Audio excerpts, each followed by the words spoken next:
जय जगन्नाथ दर्शक बंधु आज नुआ भिडियो में आपन समस्त को स्वागत जनाऊँगी।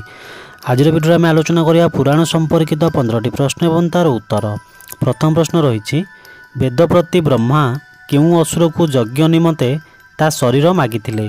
आपनकर ऑप्शन गुड़िक रही option A Shankhasur, option B Gayasur, option C Bhasmasur ना ऑप्शन डी सिंदूरासुर।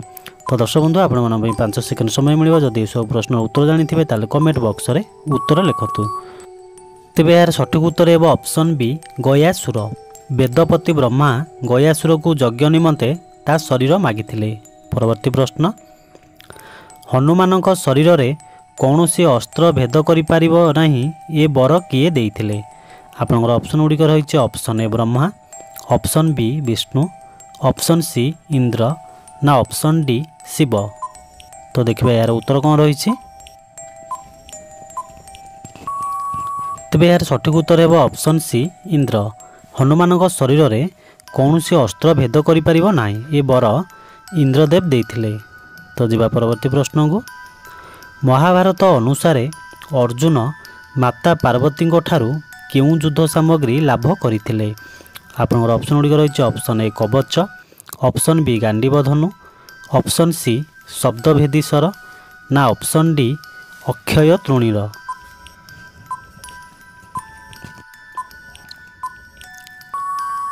तेबे यार सठिक उत्तर है ऑप्शन डी अक्षय तृणीर।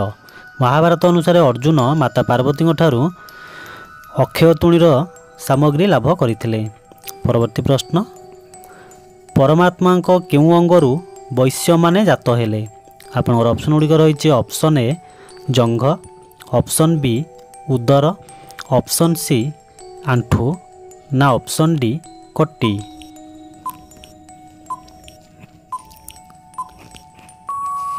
तेबे यार सठिक उत्तर है ऑप्शन ए जंघरू।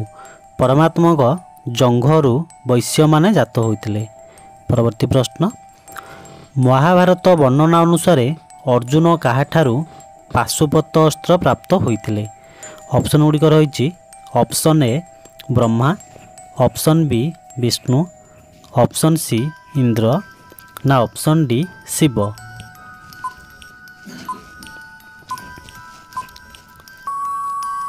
तेबे यार सठिक उत्तर है ऑप्शन डी शिव। महाभारत वर्णना अनुसार अर्जुन महादेव शिवंक ठारू पाशुपत अस्त्र प्राप्त होइतिले। परवर्ती प्रश्न पुराण अनुजाई बराह केउठू उत्पन्न होइतिले। ऑप्शन गुड़िक रही ऑप्शन ए ब्रह्मांक मुखरू, ऑप्शन बी ब्रह्मांक कमंडलू, ऑप्शन सी ब्रह्मांक नासारंध्ररू ना ऑप्शन डी ब्रह्मांक दक्षिण कर्णरू।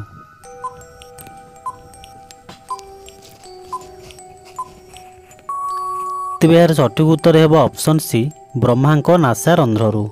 पुराण अनुजाई बराह ब्रह्मांक नासारंध्ररू उत्पन्न होइतिले। परवर्ती प्रश्न सालबेगंक माता केउं कुलर थिले। आपनकर ऑप्शन गुड़िक रही option A Kshatriya, option B Brahmin, option C Vaishya ना ऑप्शन डी शूद्र।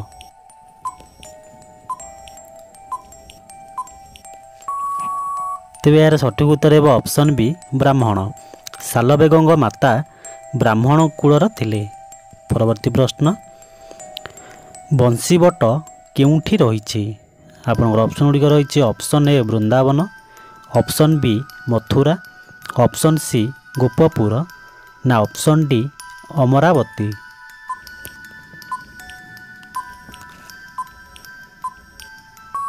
तेबे यार सठिक उत्तर है ऑप्शन ए वृंदावन। बंशीवट वृंदावन ठारे रही। परवर्ती प्रश्न महाभारत रे वर्णित विराट राजकन्या नाम कौन थिला। ऑप्शन गुड़िक रही option A Shanti, option B Gauri, option C Uttara ना ऑप्शन डी गौरांगी।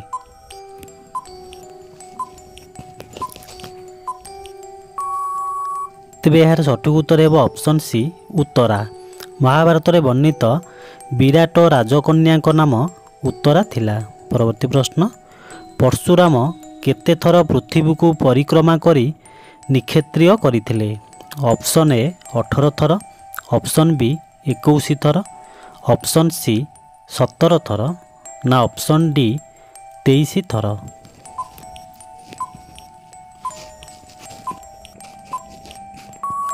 ତେବେ ଏହାର ସଠିକ୍ ଉତ୍ତର ହେବ ଅପସନ୍ ବି 21 ଥର। ପରଶୁରାମ 21 ଥର ପୃଥିବୀକୁ ପରିକ୍ରମା କରି ନିକ୍ଷେତ୍ରୀୟ କରିଥିଲେ। ପରବର୍ତ୍ତୀ ପ୍ରଶ୍ନ, ମହିଷାସୁର ସହିତ ମା ଦୁର୍ଗାଙ୍କର ଯୁଦ୍ଧ ଓଡ଼ିଆ କେଉଁ ମାସରେ ହୋଇଥିଲା? ଅପସନ୍ ଗୁଡ଼ିକ ରହିଛି ଅପସନ୍ ଏ ଆଷାଢ଼, ଅପସନ୍ ବି ଭାଦ୍ରବ, ଅପସନ୍ ସି ଆଶ୍ୱିନ ନା ଅପସନ୍ ଡି କାର୍ତ୍ତିକ।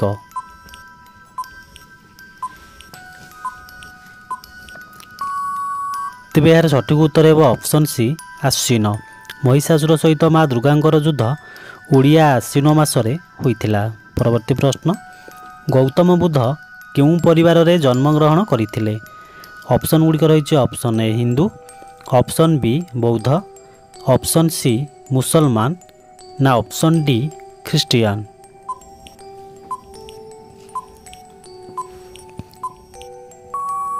ତେବେ ଏହାର ସଠିକ୍ ଉତ୍ତର ହେବ ଅପସନ୍ ଏ ହିନ୍ଦୁ। ଗୌତମ ବୁଦ୍ଧ ହିନ୍ଦୁ ପରିବାରରେ ଜନ୍ମଗ୍ରହଣ କରିଥିଲେ। ପରବର୍ତ୍ତୀ ପ୍ରଶ୍ନ, ମହାଭାରତରେ ଚିରଞ୍ଜୀବୀ କିଏ?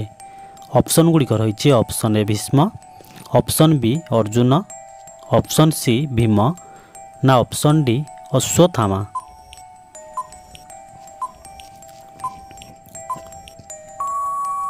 ତେବେ ଏହାର ସଠିକ୍ ଉତ୍ତର ହେବ ଅପସନ୍ ଡି ଅଶ୍ୱତ୍ଥାମା। ଅଶ୍ୱତ୍ଥାମା ମହାଭାରତରେ ଚିରଞ୍ଜୀବୀ। ପରବର୍ତ୍ତୀ ପ୍ରଶ୍ନ, କଳି ଯୁଗରେ ଅସୁର କିଏ? ଆପଣଙ୍କର ଅପସନ୍ ଗୁଡ଼ିକ ରହିଛି ଅପସନ୍ ଏ ହିଂସା, ଅପସନ୍ ବି ଅସତ୍ୟ, ଅପସନ୍ ସି ଅଧର୍ମ ନା ଅପସନ୍ ଡି ଅହଙ୍କାର।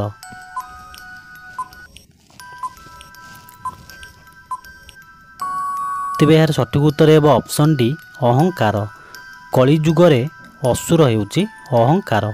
ପରବର୍ତ୍ତୀ ପ୍ରଶ୍ନ, କେଉଁ ତିଥିରେ ଶିବ ପାର୍ବତୀଙ୍କ ବିବାହ ଅନୁଷ୍ଠିତ ହୁଏ? ଆପଣଙ୍କର ଅପସନ୍ ଗୁଡ଼ିକ ରହିଛି option A Sitala Sasthi, option B Vaishakh Purnima, option C Durgashtami ନା ଅପସନ୍ ଡି ଅକ୍ଷୟ ତୃତୀୟା।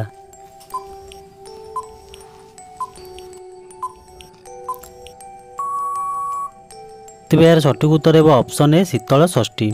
ଶୀତଳ ଷଷ୍ଠୀ ଦିନ ଶିବ ପାର୍ବତୀଙ୍କ ବିବାହ ଅନୁଷ୍ଠିତ ହୁଏ। ତ ଦର୍ଶକ ବନ୍ଧୁ, କୋଶ୍ଚିନ୍ ଗୁଡ଼ିକ ଭଲ ଲାଗିଲେ ଗୋଟେ ଲାଇକ୍ କରନ୍ତୁ, କମେଣ୍ଟ କରନ୍ତୁ। ଯଦି ଆମ ଚ୍ୟାନେଲକୁ ନୂଆ ଆସୁଛନ୍ତି ଚ୍ୟାନେଲଟିକୁ ସବସ୍କ୍ରାଇବ୍ କରିନିଅନ୍ତୁ, ପାଖରେ ଥିବା ବେଲ୍ ଆଇକନ୍ ବଟନ୍କୁ ଅନ୍ କରିନିଅନ୍ତୁ ଏମିତି ଆଗକୁ ନୂଆ ନୂଆ ଭିଡ଼ିଓ ଦେଖିବା ପାଇଁ। ଧନ୍ୟବାଦ।